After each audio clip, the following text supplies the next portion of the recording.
আমার বেঙ্গল যাওয়ার কথা ছিল না, ট্রেনে উঠতে গিয়ে দেখছি ট্রেনে একটা মেয়ে খেলে বসে আছে। আমি আবার আঁকাবাকি করে চাচাকে ফোন করলো। আমি আগে থেকে জানতো ওই মেয়েটার সাথে ওর প্রেম আছে। ওই ছেলেটার সাথে দেখা করতে যেত। আব্বা, বাড়ি চো। আমি বাড়ি যাব না। আমি টনিকে বিশাল ভালোবাসি। আরে আরে, গায়ে হাত তুলছো কেন? গায়ে হাত তুলে কি সবকিছু সমাধান হয়ে যাবে? পাঁচটা মানুষ আছে, ছেলের বাপ আছে, ঠান্ডা মাথায় আলোচনা করো, তারপরে সিদ্ধান্ত লিও। মেয়ের বাপকে? আমি ভাই। এই সোহেল, দুটো চেয়ারের সাথে বসু। দেখেন ভাই, সেলিম এই ভালোবাসা করে পালিয়ে এসছে।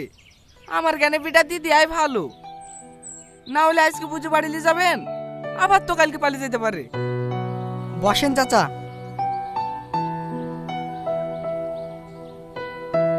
এই সামেদ, তুই কি বলছিস বল।